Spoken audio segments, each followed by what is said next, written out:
Max Verstappen left the Miami Grand Prix as one of its most dissatisfied figures, unsurprising given how thoroughly his team let him down throughout the entire weekend.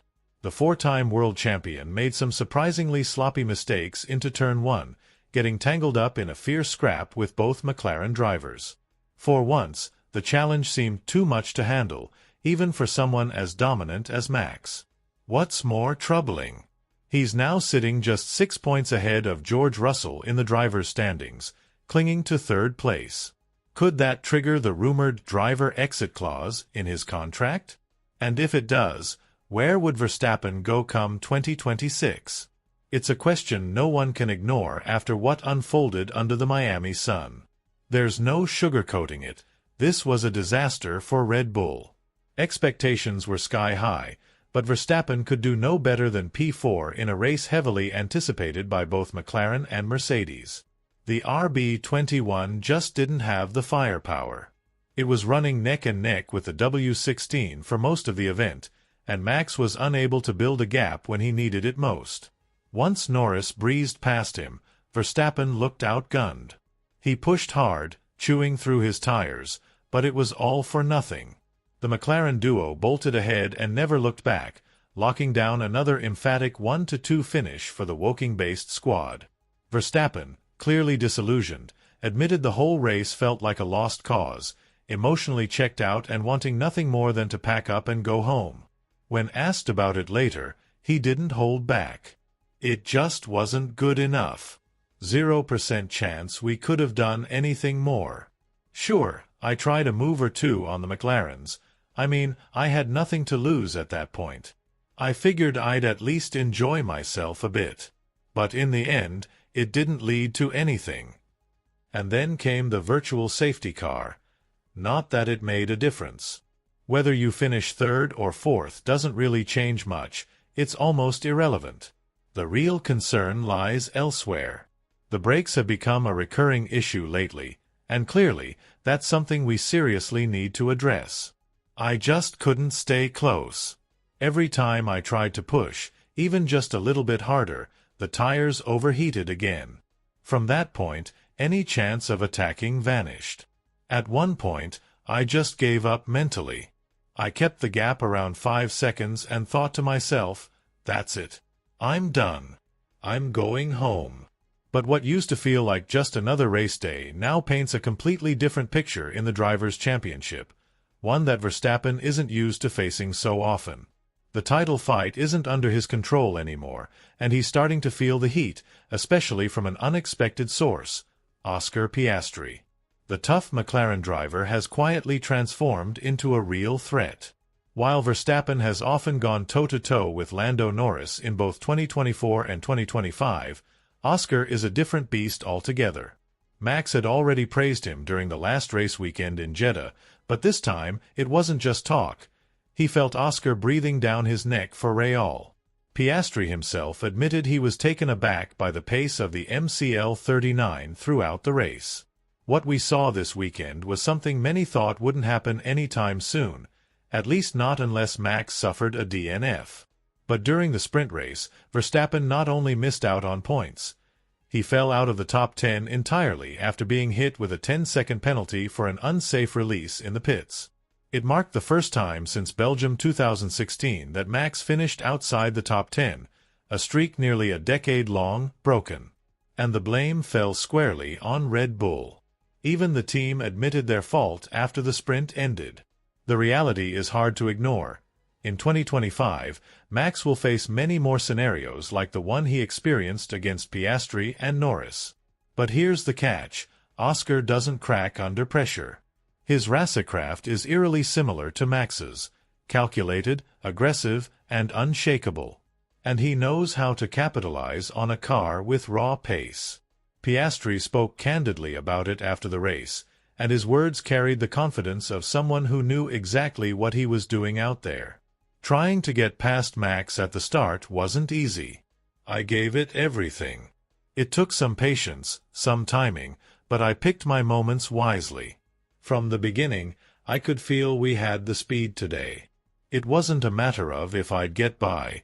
It was about when. I think I executed that part pretty well and then just pulled away.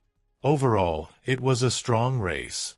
Sure, I started fourth and ended up winning, and let's be honest, that's not something that happens every day. I did a lot of things right, but I also had a bit of luck and a seriously fast machine beneath me. And that's the most telling part. We're witnessing a version of Verstappen we haven't seen in years, a Max who is suddenly being forced to fight tooth and nail for every single position. No more cruising. No more dominance.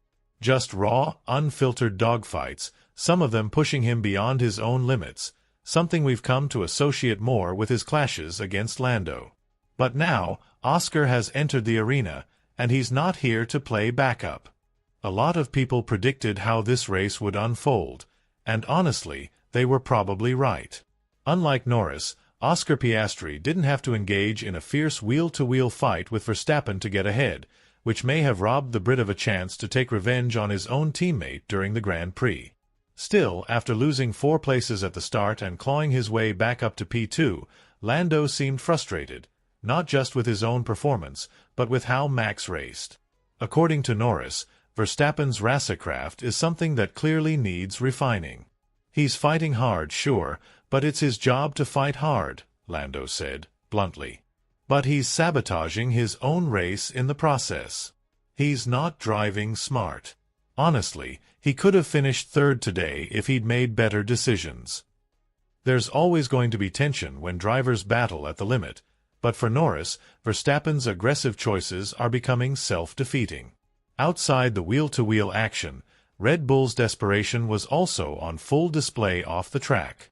Take the yellow flag drama involving George Russell, for instance.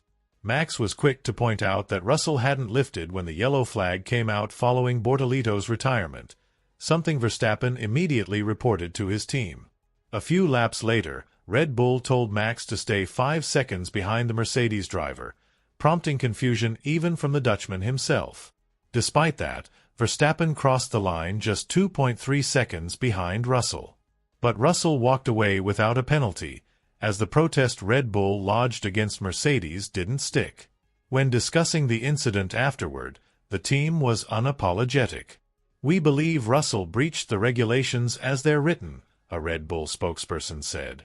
"That's why we filed the protest. Above all, we want clarity. The rule doesn't say, lift off. It says there must be a clear reduction in speed." Max noticed what happened immediately, and that's why he flagged it. But perhaps the most crucial storyline emerging from Miami isn't a single flag or a lost podium. It's the potential redemption arc hidden within the upcoming car upgrades. The new IMM package could be the key to turning things around for Red Bull and give Verstappen a fighting chance. However, no one's under the illusion that one upgrade alone will fix everything. This is just Phase 1, arriving in Imola. Phase 2 is expected in Barcelona, a track where everyone's waiting to see if the MCL39 will suffer a performance drop due to the new front wing flex regulations. Still, the performance gap is so wide right now that it's hard to imagine a couple of upgrades flipping the script. Even if qualifying sessions are tighter than ever, McLaren's race pace is from another galaxy. That's why Max wasn't joking when he said, "You wouldn't even see me on track if I were in one of those cars." Norris didn't exactly appreciate that comment. He thought it was pretty arrogant, even by Max's standards. Meanwhile, behind the scenes, things are getting even more intriguing. McLaren boss Zak Brown recently revealed that he had a phone conversation with Verstappen. While Brown insists he wants Max to stay at Red Bull, the reality is that the Formula One landscape is shifting. "Yeah, I made that call," Zak admitted. "It's my job to stay informed. You've got to know what's moving out there." At the time, Brown was also negotiating with his own driver, Oscar Piastri, and he wanted to be sure there wouldn't be a domino effect that left McLaren blindsided. "I had to be ready for anything," he explained. "I looked at Mercedes' track record, their body language with engines. They seem pretty confident. But if I'm being honest, I'd rather see Max in a Red Bull than in a Mercedes." And now, all eyes are on the infamous driver clause in Verstappen's contract. With the title fight tightening and Max only 6 points ahead of Russell, speculation is erupting. What happens if Max falls out of the top 3 by summer? What if Red Bull's upgrades don't deliver? This clause could become the hottest topic in Formula One within days. So here's the million-dollar question. Do you think Verstappen will remain loyal to Red Bull? Or do you see him jumping ship?